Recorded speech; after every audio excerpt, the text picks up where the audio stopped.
Hello friend, Bhardwaj classes में आपका स्वागत है। दोस्तों, आज हम लोग इंडस्ट्रियल रिलेशंस और लेबर लॉ को पढ़ेंगे, ठीक है। लेकिन इसको पढ़ने की शुरुआत करने से पहले मैं आपको बता दूं कि जो हम लोगों ने सोशल सिक्योरिटी में पढ़ रखा है उसके बहुत सारे टॉपिक हैं जो कि यहाँ भी देखने को मिलेगा, ठीक है। तो हमारी कोशिश यही रहेगी कि जो इंपॉर्टेंट सब चीज़ रहेंगे बस उनको ही रिवाइज किया जाए, और जो इंपॉर्टेंट नहीं होगा हम बोल देंगे कि फर्दर वाले क्लास में आप जाके अगर चाहें तो उसको देख लें, ठीक है।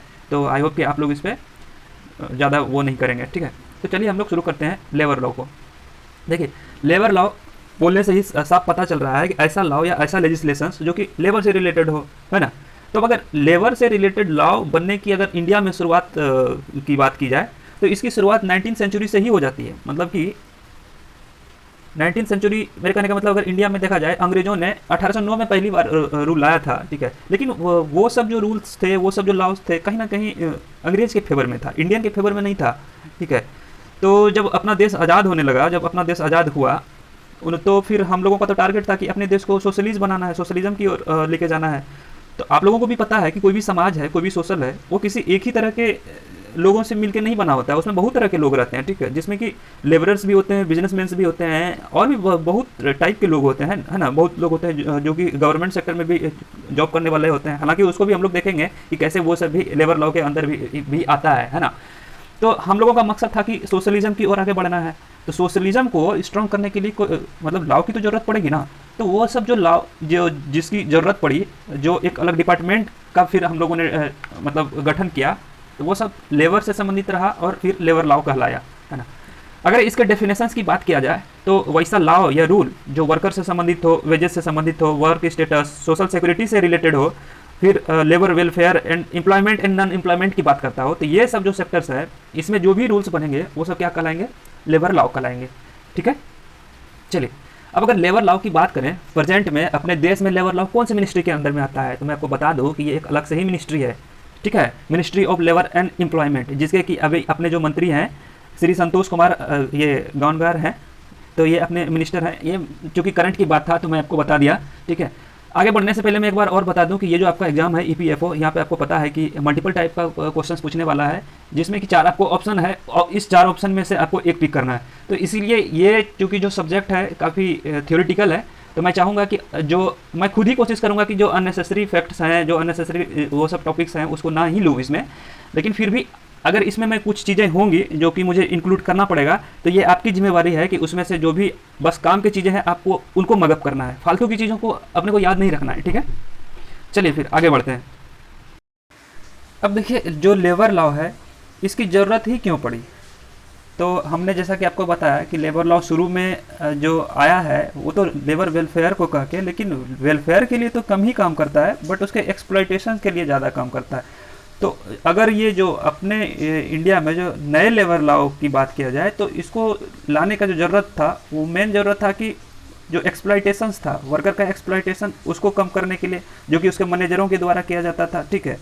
और जो वर्कर्स थे जो कि अनऑर्गेनाइज्ड वे में काम करते रहते हैं, तो कहीं ना कहीं लेबर लॉ ला के हमारा मकसद है कि उसको ऑर्गेनाइज किया जाए और फर्दर जो इंडस्ट्रियल पीस है उसको मेंटेन करने के लिए। कहने का मतलब ये है कि आपने देखा होगा कि क्या होता है कि इंडस्ट्रीज़ में बहुत तरह के लोग काम करते हैं और फिर उनकी भी अपनी कुछ उम्मीद होते हैं, कुछ ज़रूरतें होती है, तो उनको लेके उसके जो हायर ऑफिसर्स होते हैं या मैनेजर्स होते हैं उसके साथ डिस्प्यूट्स होते रहते हैं, और डिस्प्यूट्स के वजह से क्या होता है, जो इंडस्ट्रियल पीस होता है कहीं ना कहीं वो डिस्टर्ब होता है।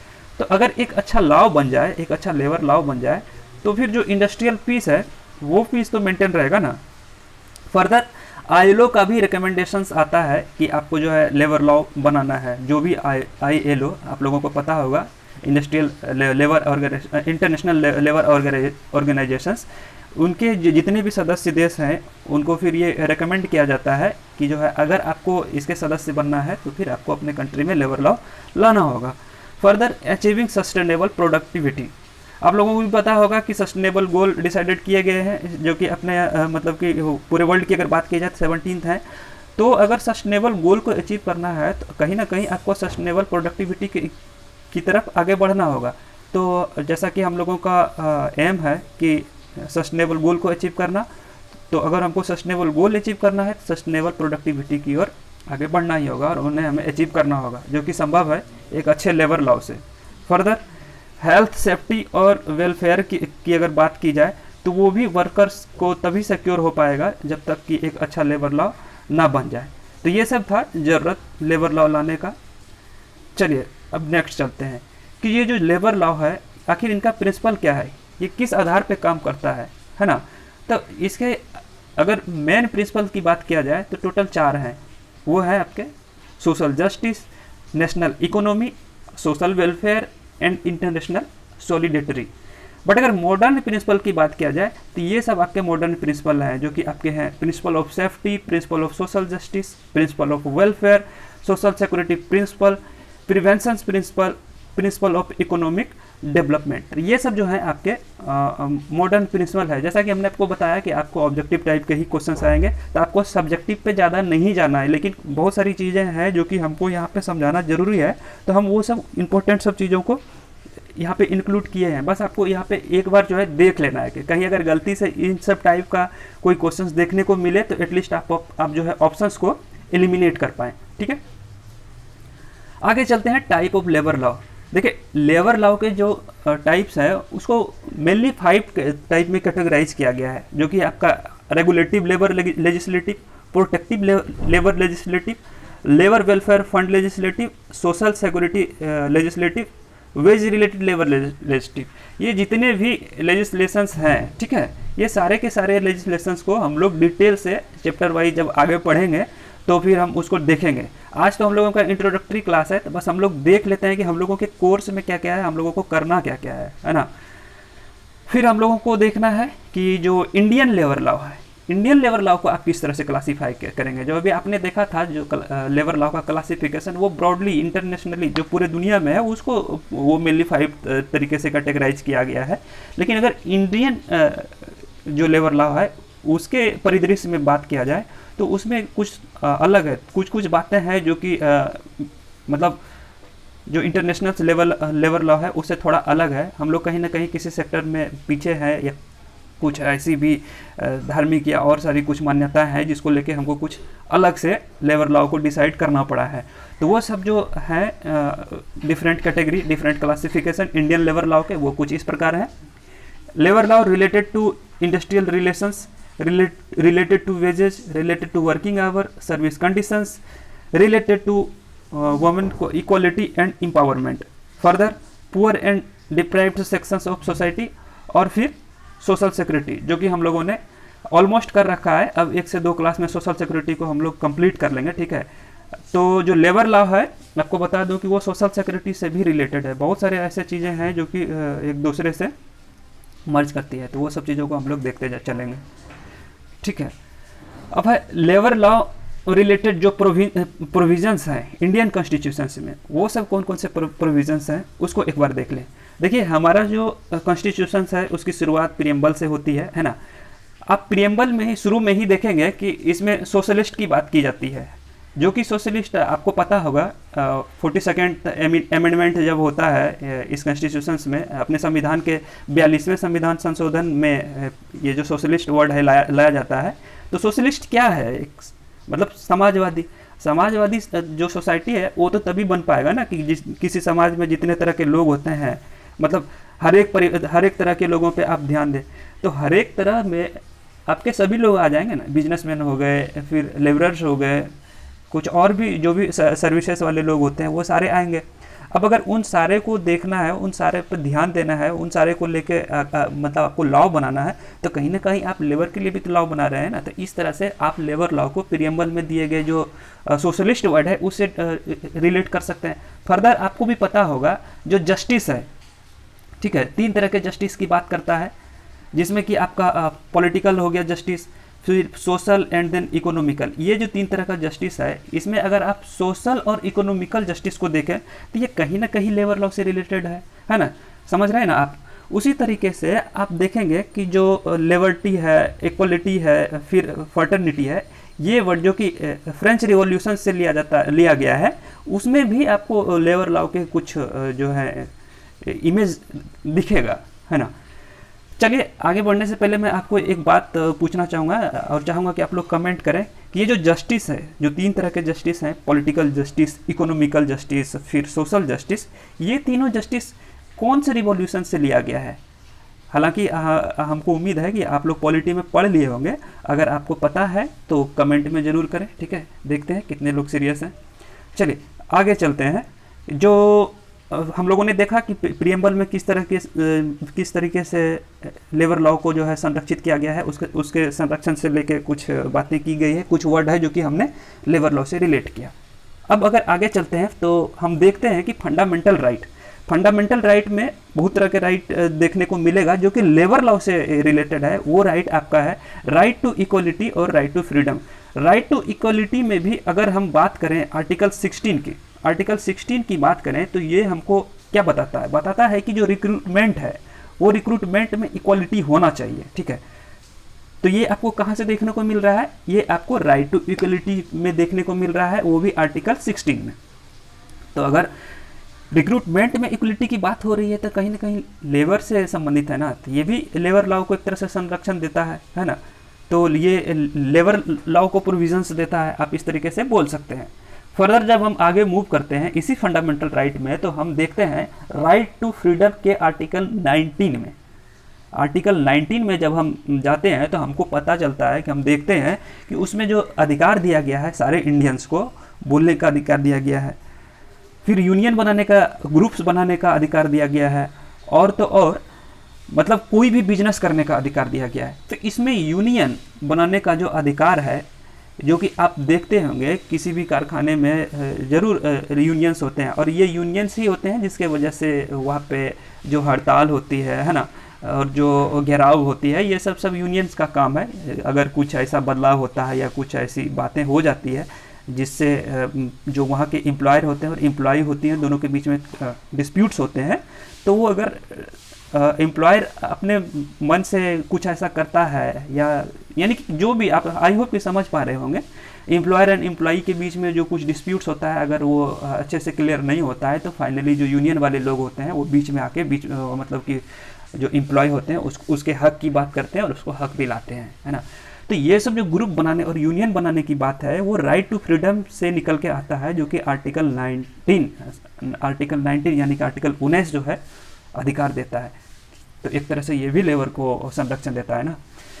फर्दर जब हम DPSP directive principle of state policy की तरफ बढ़ते हैं तो हमको देखने को मिलता है आर्टिकल 38 एंड फिर 39। आर्टिकल 38 क्या कहता है? आर्टिकल 38 कहता है कि जो है सामाजिक व्यवस्था यानी कि सोशल सिस्टम की बात करता है ना। और सोशल सिस्टम जैसा कि हमने बताया कि किसी भी समाज में एक ही तरह के आदमी नहीं रहते हैं, बहुत तरह के, बहुत जाति के, बहुत संप्रदाय के, बहुत अलग अलग ऑक्यूपेशंस वाले, पेशे वाले काम मतलब लोग रहते हैं। तो सबको एक सामाजिक अगर बनाना है तो सबके लिए एक प्रॉपर लॉ होना चाहिए। तो इस प्रॉपर लॉ में आप लेबर लॉ से भी मतलब रिलेट करके देख सकते हैं, क्योंकि वहाँ लेबरर भी तो है ना। चलिए ठीक है। अब अगर आर्टिकल 19 की बात करें तो ये क्या कहता है, ये बोलता है कि एक तो देखिए पहली बात कि जितने भी लेडीज़ हैं और जितने भी जेंट्स हैं, ये सबको अपने मन मुताबिक जो भी रोज़गार है, जो भी मतलब एम्प्लॉयमेंट है, उसके लिए उसका साधन जुटाने का अधिकार देता है। मतलब अगर कोई मतलब जॉब करना चाहता है तो वो जॉब करने के लिए उसको फ्रीडम है, वो उससे रिलेटेड जो भी रिक्वायरिंग ऑब्जेक्ट्स होंगे, जो भी मतलब जैसे भी उनकी व्यवस्था चाहिए उसको वैसा करने का अधिकार है। तो ये आपका आर्टिकल 19 से है।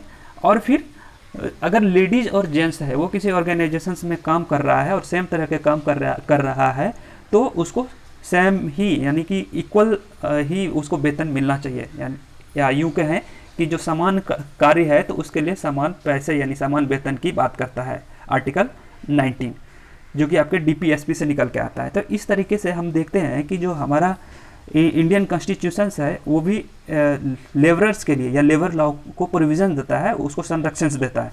और भी आगे है जो कि अपने इंडियन कॉन्स्टिट्यूशंस की बात करता है, जिसमें कि यूनियन, स्टेट और कंकरेंट लिस्ट के अंदर बहुत सारे सब्जेक्ट्स आते हैं, जिसमें बहुत सारे सब्जेक्ट ऐसे हैं जो कि लेबर लॉ को संरक्षण देता है। ठीक है। और अगर आखिरी में बात करें जो कि एडमिनिस्ट्रेशन ऑफ लेबर लॉ, तो ये एडमिनिस्ट्रेशन ऑफ लेबर लॉ, ये तो एक अलग ही डिपार्टमेंट है, एक अलग ही चैप्टर है, तो जो कि स्पेशली मतलब लेबर को ही डेडिकेटेड है। तो ये सब चीज़ हम लोग देखेंगे डिटेल में, लेकिन ये एक प्रीव्यू था। ये आपका रिलेशंस, ये देखने से ही मतलब पता चल जाता है, वर्ड से है कि मतलब इंडस्ट्रीज और रिलेशंस, इन दोनों वर्ड को मिला के इंडस्ट्रियल रिलेशन बनता है। ठीक है, तो इसी को एक एक करके आगे देखते हैं। जैसा कि हमने बताया कि इंडस्ट्रियल रिलेशंस जो है इंडस्ट्री और रिलेशंस को जोड़ने के बाद बनता है। अब जैसे इंडस्ट्री को कैसे डिफाइन करेंगे, इंडस्ट्री है क्या, तो इसको हम इस तरीके से बोल सकते हैं कि any productive activity in which individual is involve is called industry. ठीक है, देखिए इस तरीके से आपको डेफिनेशंस नहीं पूछा जाएगा, है ना। आपको हमेशा बोल रहे हैं कि ऑब्जेक्टिव अप्रोच पे ध्यान देना है, क्योंकि आपका एग्जाम ऑब्जेक्टिव होना है। एनीवे फर्दर जब हम मूव करते हैं तो हम लोग देखते हैं कि इंडस्ट्री को दो तरह में कैटेगराइज किया जा सकता है। एक तो प्राइमरी एक्टिविटी वाला, ठीक है, एक प्राइमरी एक्टिविटी वाला, दूसरा जो है सेकेंडरी एक्टिविटी वाला। प्राइमरी एक्टिविटीज़ में वो सारे इंडस्ट्रीज आ जाएंगे जो कि आपको डायरेक्टली जो नेचर से मिलता है, डायरेक्टली उससे जो आप इंडस्ट्री लगा रहे हैं, वो जैसे कि आपका एग्रीकल्चर, फिशरीज हो गया, प्लांटेशन हो गया, फर्दर माइनिंग हो गया, ये सब जो है आपका प्राइमरी एक्टिविटी वाला इंडस्ट्री हो गया, है ना। अगर सेकेंडरी एक्टिविटी वाला इंडस्ट्रीज देखें तो वो आपका क्या हो जाएगा, मैन्युफैक्चरिंग हो जाएगा, कंस्ट्रक्शंस हो जाएंगे, ट्रेड, ट्रांसपोर्ट, कम्युनिकेशन, ये सब, है ना। कहने का मतलब ये कि जो आपको डायरेक्ट नेचर से मिले, ठीक है, डायरेक्ट नेचर से मिले वो आपका प्राइमरी, और जो डायरेक्ट नेचर से नहीं मिले, यानी कि जो भी हमको नेचर से मिला है उसको आप अदर वे में ट्रांसफॉर्म करके यूटिलाइज कर रहे हैं, तो फिर जो है वो आपका सेकेंडरी एक्टिविटी वाला इंडस्ट्री कहलाएगा। अब देखिए इंडस्ट्री है, इंडस्ट्री में बहुत तरह के लोग होंगे, बहुत तरह के काम होंगे, तो उन सब का जो बीच का रिलेशन है उसको हम लोग क्या कह देंगे, रिलेशन। उसको कैसे डिफाइन किए हुए हैं एक बार उसको देख लीजिए। रिलेशंस बिटवीन एम्प्लॉय यानी कि वर्कमैन एंड एम्प्लॉयर्स और एम्प्लॉय के बीच का जो रिलेशन है बेसिकली उसी को रिलेशंस कहेंगे। कहाँ पे, ये इंडस्ट्रियल रिलेशंस वाला सेक्टर में। ठीक है, आगे इंडस्ट्री को अगर हम ब्रॉड वे में देखें तो हमको पता चलता है कि कि ये जो सेकेंडरी सेक्टर है, ठीक है, मेनली वही इंडस्ट्री कहलाता है। ठीक है, ऐसा नहीं है कि जो प्राइमरी सेक्टर वाला है वो इंडस्ट्री नहीं है, लेकिन इकोनॉमिकली स्पीकिंग, यानी कि अगर इकोनॉमिक वे में देखें तो जो हमारा सेकेंडरी सेक्टर का इंडस्ट्री है वही मेन इंडस्ट्री है। अच्छा, तो उसमें जो मेन सब फैक्टर्स है वो क्या क्या है, सेकेंडरी जो इंडस्ट्री है, सेकेंडरी सेक्टर का इंडस्ट्री, उसमें देखिए हमको देखने को मिलता है लेबर, लैंड, कैपिटल और एंटरप्राइजेस। अब देखिए इसी को आप 4M में कन्वर्ट कर सकते हैं। कैसे, लेबर को आप मैन बोल सकते हैं, उसी तरह लैंड को आप मटेरियल से जोड़ सकते हैं, है ना, और कैपिटल यानी कि आपका मनी, और इंटरप्राइजेज वैसा जगह जहाँ पे मशीन्स होता है, यानी कि मशीन्स की ज़रूरत होता है। तो इस तरीके से हम पाते हैं कि आप जो है इसके प्रोडक्शंस में जो फैक्टर्स होते हैं वो 4 फैक्टर को 4M में कन्वर्ट कर सकते हैं, है ना। समझ गए होंगे आप। चलिए, आप अगर इंडस्ट्री को देखें तो इंडस्ट्री में क्या क्या होता है, तो एक एम्प्लॉइज़ होता है जो काम करता है, एक एम्प्लॉयर होता है जो कि काम देता है, और एक गवर्नमेंट होता है। गवर्नमेंट क्या करता है कि जो कि दोनों को रेगुलेट करता है, जो लॉ बनाता है ना। आप देखेंगे कई बार जो है गवर्नमेंट प्रेजेंट भी रहेगा, कई बार प्रेजेंट ना भी रहेगा। इवन अब अदर जो डेफिनेशंस हैं इंडस्ट्रियल रिलेशंस का अभी हम लोग देखने वाले हैं, जो अलग अलग विद्वान हुए, अलग अलग स्कॉलर्स हुए इस सेक्टर्स के, उन्होंने अलग अलग तरीके से इसको डिफाइन किया है। तो हम देखेंगे कई बार गवर्नमेंट की जगह मैनेजमेंट भी देखने को मिलता है ना। लेकिन दो चीज़ कंपलसरी है, चाहे मैनेजमेंट या गवर्नमेंट रहे या ना रहे, लेकिन किसी भी इंडस्ट्री में एक एम्प्लॉयर और एम्प्लॉय का होना मस्ट है, भले ही वहाँ पे गवर्नमेंट हो या ना हो, मैनेजमेंट हो या ना हो। ठीक है, ये एक अलग केस है, अगर दोनों में म्यूचुअल अंडरस्टैंडिंग है तो फिर ऐसा हो सकता है। ठीक है, आगे देखते हैं। जैसा कि हमने देखा कि इंडस्ट्री में क्या होता है कि एक एम्प्लॉय होता है, एम्प्लॉयर होता है, और एक गवर्नमेंट होता है। इसके बीच का जो रिलेशन होता है उसको हम लोग क्या कहते हैं, उसी को हम लोग इंडस्ट्रियल रिलेशन कहते हैं। अब देखिए ये जो इंडस्ट्रियल रिलेशन होता है मतलब बेस्ड होता है एटीट्यूड और परसेप्शंस पे, है ना, या इस तरीके से बोल सकते हैं कि ये जो है एक तरह से इन्फ्लुएंस्ड होता है एटीट्यूड और परसेप्शंस पे। क्या ये जो इंडस्ट्रियल रिलेशन है, ये जो इसके बीच की जो रिलेशन है, इन दोनों जो 3 अलग अलग कड़ी यहाँ पे हम लोगों को देखने को मिल रहा है, जो 3 अलग अलग कड़ी हमको देखने को मिल रहा है, इसके बीच की जो रिलेशनशिप है वो इन दोनों चीज़ पे डिपेंड करता है ना। इसको और डिटेल में देखेंगे। जैसे कि अगर एटीट्यूड की बात करें, आपको मोटा मोटा बता दें कि किसी का, जैसे कि एम्प्लॉयर है, अगर उसका इस तरह से एटीट्यूड हो तो भी जो एम्प्लॉय है उस पर असर पड़ेगा। अब परसेप्शन, किसी कंपनी की अगर सोच या परसेप्शन की बात करें, वो जिस तरीके से होगा तो उसका रिलेशन भी उसी तरीके का होगा, है ना। परसेप्शन डिसाइड करता है कि आप एम्प्लॉय को कितना मतलब खुश रख सकते हैं, या मतलब एक तरह से एम्प्लॉय भी समझ जाता है परसेप्शंस के कि आगे आने वाले दिन में क्या जो इसकी मतलब कि ये जो डिसाइड कर रहे हैं, जो भी हमारे एम्प्लॉयर हैं वो रूल बना रहे हैं, जो भी उनका परसेप्शन है, क्या आने वाले दिन में हमारे लिए अच्छे होंगे या नहीं होंगे। तो इस तरह का जो एम्प्लॉयर का परसेप्शन है वो भी एम्प्लॉय को इफेक्ट करता है, और कहीं ना कहीं वो इंडस्ट्रियल रिलेशंस को इफेक्ट करता है। ठीक है, अब देखिए हम लोग डेफिनेशंस देखेंगे, जो अलग अलग विद्वान हैं, अलग अलग जो भी स्कॉलर हैं, है ना, वो इंडस्ट्रियल रिलेशन को किस तरीके से डिफाइन किया है उसको एक बार देख लेंगे। लेकिन आगे बढ़ने से पहले हम फिर आपको एक बार बता दें कि आपका ये ऑब्जेक्टिव टाइप का क्वेश्चन है ना। यहाँ पे हमको सारे चीज़ों को लेना एक तरह से मजबूरी है, क्योंकि एक आपको हम आधी अधूरी जानकारी नहीं दे सकते हैं। फिर भी ये आपका काम है कि जो भी आपके एग्जाम के पॉइंट ऑफ व्यू से इम्पोर्टेंट है आप उस पर ज़्यादा फोकस करें। हालांकि हम आपको बताते चलेंगे, लेकिन फिर भी हम आपको एक बार ये आगाह कर दिया, है ना। ये आपका सब्जेक्टिव क्वेश्चन नहीं है, इसीलिए आप इसको सब्जेक्टिव वे में ना लें तो बेहतर रहेगा। देखिए, अगर बेथल एंड अदर्स, ये ग्रुप का नाम है, इन्होंने एक जो इंडस्ट्रियल रिलेशन है उसको किस तरह से डिफाइन किया है उसको हम लोग एक एक करके देखेंगे। देखिए, यहाँ पे हमने माइंड मैप यानी कि एक तरह से पिक्टोरियल वे में भी प्रेजेंट कर दिया है कि ताकि आपको आसानी हो, और इस तरह का कहीं गलती से कोई अगर क्वेश्चन देखने को मिल जाए तो आपसे ना छूटे।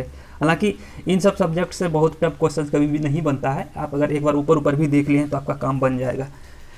चलिए, industrial relation is that part of management which is concerned with the main power of the enterprises, other machines, operator is skilled worker और मैनेजर, यानी कि इन सब के बीच का एक रिलेशंस की बात कर रहा है, कड़ी की बात कर रहा है। अगर इसको पिक्टोरियल वे में देखें तो किन किन चीज़ों को, मैनेजमेंट को, वर्कर्स यानी एम्प्लॉयर्स को और एम्प्लॉयज़ को। अगर मैनेजमेंट की बात करें तो मतलब वही जो कि रूल बनाता था। अगर वर्कर की बात करें तो जो कि जॉब कर रहा है वो, और एम्प्लॉयज़ की बात करें तो आपको ऑलरेडी पता है कि जो जॉब देता है। इसी तरीके से आप अगर भी अग्निहोत्री सर के अकॉर्डिंग आप देखेंगे कि इंडस्ट्रियल रिलेशन का क्या डेफिनेशन होना चाहिए, तो आप देखेंगे वो इस तरीके से इंडस्ट्रियल रिलेशंस को डिफाइन करते हैं। The term industrial relations explains the relations between employees and management. अभी हमने देखा कि उधर 3 लोगों का रिलेशंस की बात कर रहे थे, ठीक है ना। जैसे कि अगर हम इसमें बात करें तो ये हमको 3 लोगों के बीच की बात कर रहा था रिलेशंस का, management, work, employers and employ. ये किसके अकॉर्डिंग, बेथल एंड अदर्स यानी कि इस ग्रुप के अकॉर्डिंग। वहीं पे अगर हम भी अग्निहोत्री सर के अकॉर्डिंग देखते हैं तो हमको क्या मिलता है कि जो रिलेशनशिप है वो किस दोनों के बीच का, एम्प्लॉय एंड मैनेजमेंट का। बट इसमें क्या कर दिया है, विच स्टेम डायरेक्टली और indirectly from union employer relationship. ठीक है, बस आपको ये सब मोटे मोटे बात को ही ध्यान में रखना है कि कौन क्या बोला है। हालांकि इन सब से कुछ ऐसा डायरेक्ट क्वेश्चन नहीं आएगा, फिर भी अगर आ जाए तो आप एक बार ध्यान रखिएगा इसको। अब आगे देखिए, VB सिंह है एक करके, VB सिंह ने सबसे बड़ा अगर देखा जाए जो डेफिनेशन दिया है तो VP सिंह ने ही दिया है। इन्होंने क्या कहा है, इन्होंने कहा है कि industrial relations are integral aspects of social relation. इन्होंने इंटीग्रल एस्पेक्ट्स कहा है किस चीज़ का, rising out of employer employ interactions. ठीक है, एक तो ये बात हो गया employer employ interactions in modern industries, और which are regulated by the state in varying degree in conjunctions with organised social forces and influenced by prevailing institutions. ठीक है, तो कुल मिला के वही बातें कर रही है, बस इनका वर्ड अलग है, इनका थोड़ा सा देखने का नज़रिया अलग है ना। कुछ वर्ड को ये अलग तरह से घुमा फिरा के कहा जा रहा है, लेकिन है वही चीज़। तो इस तरीके से हम क्या देखते हैं कि जो इंडस्ट्रियल रिलेशन है आपको ये नॉर्मल नहीं है, मतलब इसको स्टडी करने के लिए आप इन सब चीज़ों को स्टडी करना पड़ेगा आपको, है ना। किन सब चीज़ों को, स्टेट को, लीगल सिस्टम्स को, वर्कर्स एंड एम्प्लॉयर्स ऑर्गेनाइजेशंस को, ठीक है, और पैटर्न ऑफ इंडस्ट्रियल ऑर्गेनाइजेशंस को including management, capital structure including technology. इन सब चीज़ों को आपको स्टडी करना पड़ेगा अगर आप ब्रॉड वे में इंडस्ट्रियल रिलेशंस को समझना चाहते हैं तो, ठीक है। और हम क्या देखते हैं कि VP सिंह जी बोलते हैं कि जो ये क्या करते हैं, it covers all types of relationship between employees and employer and employees, sorry ये एम्प्लॉयर होगा, ठीक है, employer and employees instructions which are influenced by the power of state and other socio and economic institutions. तो ये किनके according था? वीवी सिंह के according था। चलिए इसी तरीके से अब हम ऑर्डवे, टीड और मेटकाफ के अकॉर्डिंग देखें तो हमको क्या देखने को मिलता है कि ये क्या है, एक कंपोजिट रिजल्ट है। जो इंडस्ट्रियल रिलेशन है कंपोजिट रिजल्ट है एटीट्यूड और approach of employers and employees का। ठीक है, कैसे? Towards each other with regard to planning, supervision, direction and coordination of the activity of an organisation with a minimum human effort and frictions. इनका कहने का मतलब ये है कि जो इंडस्ट्रियल रिलेशंस है कुछ इस तरीके से है कि जो हम लोगों ने 3 अलग अलग कंपोनेंट देखा था, एम्प्लॉयर, एम्प्लॉय और क्या देखा था हमने, मैनेजमेंट या कहें तो गवर्नमेंट। तो इन तीनों के बीच की जो कड़ी को रिलेट करने वाला है वो कुछ इस तरीके से रिलेट करे, इसका रिलेशन कुछ इस तरीके से हो जो वहाँ पे फ्रिक्शंस वाली बात हो जाए या डिस्प्यूट वाली बात हो, वो कम से कम हो। यानी कि डिस्प्यूट घटाने की बात कर रहा है, वो कम से कम हो। तो ये किन्होंने कहा है? ऑर्डवे, टीड और मेटकाफ सर, ये 3 अलग अलग लोग हैं, इनके अकॉर्डिंग, इस ग्रुप के अकॉर्डिंग ये डेफिनेशन है ना। इसी तरीके से एक और आते हैं जिनका के नाम है टी एन कपूर सर। इन्होंने भी इंडस्ट्रियल रिलेशंस को डिफाइन किया है। क्या डिफाइन किया है इन्होंने, कैसे डिफाइन किया है उसको हम देखते हैं कि ये जो टर्म है industrial relation should be understood in sense of labour management. Labour management का जो रिलेशंस है इसके अकॉर्डिंग जो है हमको अंडरस्टैंड करना पड़ेगा, समझना पड़ेगा। As it percolates into a wide set of relationship touching extensively all aspects of labour. जितने भी एस्पेक्ट्स होते हैं लेबर के, ठीक है, वो सब चीज़ को अगर आप कर रहे हैं और उसके बाद के रिलेशनशिप को आप देख रहे हैं तो वो इंडस्ट्रियल रिलेशंस कहलाएगा। क्या क्या इन्होंने बताया है जो ऑल एस्पेक्ट्स में आएंगे? वो है आपका यूनियन पॉलिसीज़, पर्सनल पॉलिसीज और क्या है आपका प्रैक्टिसेस। इसी को आप अदर वे में देखें तो कहीं ना कहीं आप वेजेस की बात करेंगे, वेलफेयर एंड सोशल सिक्योरिटी की बात करेंगे, सर्विस कंडीशंस की बात करेंगे and finally supervision and communication और कलेक्टिव बार्गेनिंग। मेन इंपॉर्टेंट चीज़ है यहाँ पे आपका कलेक्टिव बार्गेनिंग। अभी तक हम लोगों ने जितने भी लोगों का डेफिनेशन देखा कहीं भी कलेक्टिव बार्गेनिंग नहीं आता है। कलेक्टिव बार्गेनिंग पे हम इसीलिए फोकस कर रहे हैं कि क्योंकि यहाँ से आपको क्वेश्चंस देखने को मिल सकता है। तो कलेक्टिव बार्गेनिंग की जो बात किया है वो किन्होंने किया है? टी एन कपूर सर ने किया है। चलिए अभी तक हम लोगों ने जो बहुत सारे जो अलग अलग विद्वान थे जिनका डेफिनेशंस हम देखे इंडस्ट्रियल रिलेशंस को लेके कि उनका क्या सोच है, किस तरह से उनको डिफाइन करते हैं, तो सभी को अगर हम ब्रॉड वे में लेते हैं और सबको इमर्ज करके देखते हैं, एनालिसिस करते हैं, तो हम लोग कुछ इस तरीके से अलग अलग जो है रिजल्ट पे आते हैं। पहला क्या है कि industrial relations are the relationship which are outcome of employment relationship in industrial enterprises, that it is क्या है, ये एम्प्लॉय एंड एम्प्लॉयर के बीच का रिलेशन है इन इंडस्ट्री। दूसरा हम लोगों ने क्या देखा, यानी कि क्या हम लोग वहाँ से पॉइंट फाइंड आउट कर पाते हैं अलग अलग लोगों के डेफिनेशन से, वो ये कि इसमें ज़रूरत पड़ता है एटलीस्ट 2 पार्टी का, एक तो एम्प्लॉयर और दूसरा एम्प्लॉय या कहें तो वर्कमैन का। ठीक है, तीसरा हम लोगों ने क्या यहाँ से पॉइंट फाइंड आउट किया है वो ये कि industry provide the appropriate setting for hire. तो जो इंडस्ट्री है ये जो है इंडस्ट्रियल रिलेशंस के लिए अप्रोप्रिएट सेटिंग प्रोवाइड करता है। अब industrial relationship in industry is created by the diverse and complex attitude. ये जो एटीट्यूड जो हमको यहाँ पे देखने को मिलेगा वो किस तरीके से बनेगा, काफ़ी कॉम्प्लेक्स है ना। क्यों, रीजन भी हम लोग समझ पा रहे हैं कि काफ़ी ज़्यादा तरीके के लोग होते हैं, काफ़ी अलग अलग कैटेगराइज पर्सन्स होते हैं, तो इस वजह से जो है हमको वहाँ पे डाइवर्स और कॉम्प्लेक्स एटीट्यूड देखने को मिलता है। अप्रोच भी उसी तरह से अलग अलग होंगे, both the management and workers in connections with the management of industry. ठीक है, कुल मिला के वही बात है कि 3 जो अलग अलग पार्टी है उनके बीच का जो एटीट्यूड और अप्रोच है हमको अलग अलग मिलेगा। अगर हम एटीट्यूड को देखें तो एटीट्यूड हम किस वे में ले रहे हैं, तो वो actually mental state of persons को डिफाइन कर रहा है। उस तरह जो अप्रोच है, जो सोच है, वो क्या है, ये external expression of such attitude. जो एटीट्यूड है उसका अगर हम एक्सटर्नल एक्सप्रेशंस करते हैं, एक्सटर्नल जो एक्सप्रेशन होता है एटीट्यूड को, उसी को हम लोग अप्रोच कहेंगे, है ना। और भी जो हम लोगों ने इससे पॉइंट को फाइंड आउट किया है अलग अलग डेफिनेशन से, वो ये कि ये जो इंडस्ट्रियल रिलेशंस है ये इम्फेसाइज करता है on the process of accommodations where by both the party develops skill and method of adjusting. तो कहीं ना कहीं हमारा जो मेन फोकस होता है इंडस्ट्रियल रिलेशंस को इस्टेब्लिश करने का, कि जो वर्कर का स्किल्स है और जो मेथड है, ठीक है, वो सब एक तरह से बेहतर हो, ताकि जो है हम आगे भी देखेंगे कि किस तरीके से हम ज़्यादा से ज़्यादा अपने प्रोडक्ट को बढ़ा पाएँ। इंडस्ट्रियल रिलेशंस का यही मेन मकसद भी है, यही ऑब्जेक्टिव भी है, ये भी हम लोग देखेंगे। फर्दर हम क्या सीखते हैं, अलग अलग जो लोगों ने डिफाइन किया है उससे ये कि industrial relation is not a simple relationship but it is a sets of functional independence involving a number of factors, that is historical, economical, social, psychological, demographical, technological and occupational, legal etc. ये सब चीज़ें जो है कहने का मतलब ये कोई सिंपल रिलेशनशिप नहीं है। हम लोगों ने अभी पीछे भी देखा है, थोड़ा सा कॉम्प्लेक्स है कि सोच और एटीट्यूड को लेके, है ना। तो इसमें बहुत सारे चीज़ इन्वॉल्व होते हैं और इसीलिए it requires a interdisciplinary approach to study it, यानी कि ये हमको एक तरह से एक अलग अप्रोच चाहिए इसको स्टडी करने के लिए। ये चीज़ हमने सीखा जो हमारा पास्ट डेफिनेशन था से उससे, ठीक है। Every industrial relations creates a complex rules and regulation to govern the workplace the worker community with the main purpose of maintaining harmonious relationship between the management and workman. देखिए यहाँ पे थोड़ा सा लिखने में मिस्टेक हो गया है, तो आप इसको थोड़ा माइंड नहीं कीजिएगा। आई होप कि आप लोग जैसा हम बोल रहे हैं उसी तरीके से आप इसको देख पा रहे होंगे, समझ पा रहे होंगे। तो हम लोगों ने क्या देखा, ये जो 7th पॉइंट है उसमें देखा है कि ये जो इंडस्ट्रियल रिलेशन है जो बनाए जाते हैं रूल्स, वो काफ़ी कॉम्प्लेक्स होते हैं, ठीक है। और उसका मेन पर्पस क्या होता है, मेन पर्पस होता है कि जो हारमोनी है ना, माना भाईचारा की बात है, तो हारमोनियस रिलेशनशिप बिटवीन किसके किसके, मैनेजमेंट और वर्कमैन के बीच इस्टेब्लिश करने के लिए।